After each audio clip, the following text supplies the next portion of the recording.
আল্লাহ তাআলা বলেন, ইয়াউমাইদিন ইয়াসদুরুন নাসু আশতাতান লিউরাউ আমালাহুম। এইবার আল্লাহর ফেরেশতারা মানুষদেরকে দলে দলে গ্রুপে গ্রুপে ভাগ করবে, আর ভাগ করে বলবে, আগে বাড়ো, সামনে তোমাদের আমলনামা দেয়া হবে, প্রত্যেকেই নিজ নিজ আমলনামা হাতে নাও এবং নিজ চোখে দেখো। ফামান ইয়ামাল মিসকালা যাররাতিন খায়রান ইয়ারা ওয়া মান ইয়ামাল মিসকালা যাররাতিন শাররান ইয়ারা। এটা মূল কথা, এই সূরার মূল বক্তব্য এই কথা। এটা আল্লাহ বলেন, সেদিন হাসরের ময়দানে যখন তোমাদের হাতে আমলনামা দেয়া হবে, তখন তোমরা নিজ চোখে দেখতে পাবে তোমাদের জীবনের এক বিন্দু ভালো কাজ অথবা এক বিন্দু মন্দ কাজ তুমিই দেখবে, আর দেখে তুমি হিসাব মিলাইতে পারবা আজ তোমার গন্তব্য কোথায়। আজ গন্তব্য কোথায়? মানুষ তো যারা আপনার পড়ালেখা জানে, তো সে তো লেখা দেখেই বুঝতে পারে এটা টয়লেট, এটা কিচেন, লেখা আছে এটা ওয়াশরুম, এটা কিচেন রুম। তার মানে তুমি বুঝবা ইসকা তোমার গন্তব্য কি জান্নাত নাকি জাহান্নাম। এই জন্য বাপ আমার, এই রাত গভীরে এটাই আমার মূল কথা। এতগুলো কথা বলার অর্থ হলো, আমি আপনি আল্লাহ থেকে আড়াল হব না, হতে পারি না। আমাদের জিন্দেগির এক সেকেন্ড লুকানোর কোনো সুযোগ নাই। এই জন্য বুড়ো বাপ আপনাকেও বলি, আমাকেও বলি, যুবক ভাই তোমাদেরকেও বলি, গুনার এই রাস্তা ছেড়ে দাও ভাইয়া।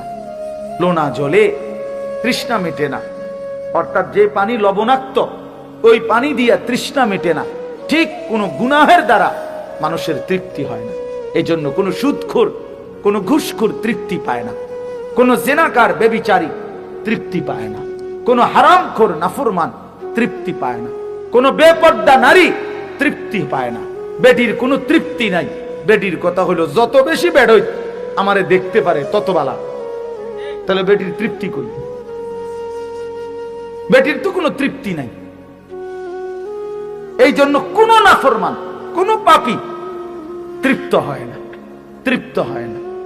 ৮,০০০ টাকার ইমাম বছরের পর বছর মালিকের ঘরে সেজদা দিয়া, ৮,০০০ ১০,০০০ টাকা ইমাম সাহেব বেতন, কিন্তু মালিকের খোদার ৩০ দিন আল্লাহর ঘরে সেজদা দেয় আর হাসি মুখে জিন্দেগি কাটায়, আর অপেক্ষায় থাকে যেটুকু সামান্য দুনিয়া নিলাম এটুকু কোন রকম পার করে বাকিটা সব আখেরাত থেকে নেব। কিন্তু ৯০,০০০ টাকা কামাই, ৭০,০০০ টাকা কামাই, কিন্তু হারাম করে দেখবেন, জিজ্ঞাসা করে লাখ টাকা কামাই করার পরেও কিস্তি চলে ৪টা। কিস্তি চলে কয়টা? ৪টা। খবর নিয়ে নেই, কিস্তি শেষ হয় না, কিস্তি তার শেষ হয় না। তো কি লাভ হইল ভাইয়া? কি লাভ হইল?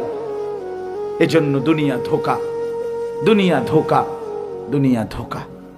আখিরাতি আসল, আখিরাতি আসল। ওয়া ইন্নাদ দারাল আখিরাতা লাহিয়াল হায়াওয়ান। আল্লাহ বলছে আখিরাতি জীবন, আখিরাতি জীবন, সফলতা। এজন্য চলেন আজকে আমরা নিয়ত করি, প্রত্যেকে, তোমরা যে কয়জন ছেলে মনোযোগ দিয়ে শুনছো, আমি তোমাদের কাছে অনুরোধ করি ভাই, নামাজ পড়ো। আগামীর সম্ভাবনা মনে রাখো ইসলামের।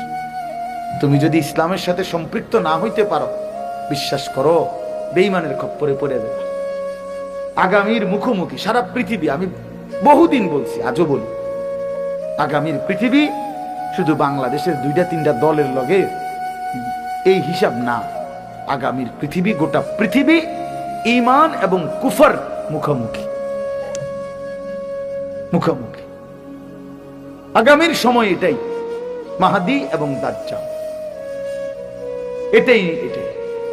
এই জন্য যে ছেলের কপালে সেজদা আছে, ইনশাআল্লাহ সে ইমানদারদের দলভুক্ত হইতে পারবে, মাহদীর দলভুক্ত হবে।